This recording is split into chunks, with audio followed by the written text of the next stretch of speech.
It's called plasma electrolytic oxidation, which is a dreadful name for it, quite a mouthful. But essentially we're doing a surface treatment for aluminium.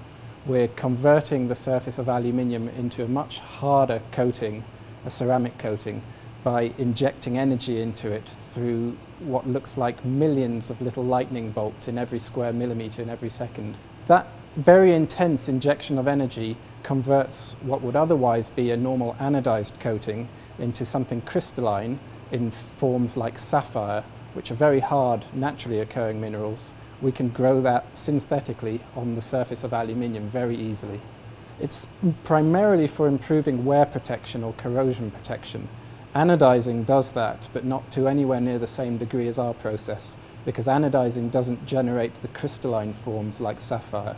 It grows aluminium oxide, but it doesn't grow the corundum phase, which is significantly harder and therefore makes it more wear resistant. Well, this is an example of an off-road motorcycle sprocket, which would traditionally be made from steel, but we've been able to replace steel with a much lighter aluminium component, which will still last as long, if not longer, because the surface has been hardened to make it harder than steel, sand, glass, or many other wear counterparts.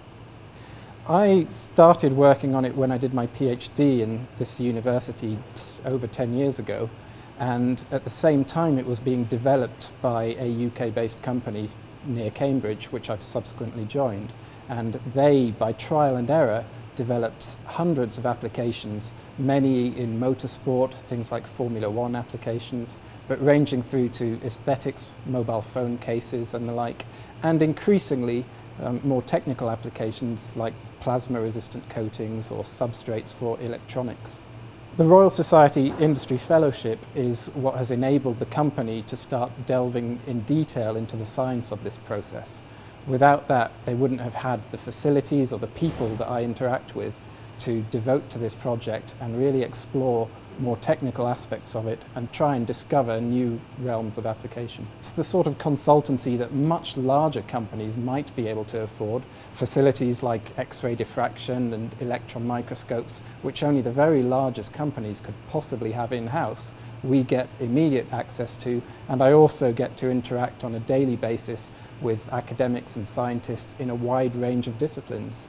It's worked tremendously well for me, but I can see through the people I've met at the Royal Society that it is working for hundreds of them. Larger companies can afford perhaps to second people, give them a sabbatical, but even they benefit tremendously from having the Royal Society support that. There's clearly going to be a temptation for me to delve deeper into an academic environment, but I think this scheme has set up such a nice symbiotic relationship between the university and this company that we will doubtless try and maintain it under our own steam with our own resources going into the future. This is a tremendous scheme.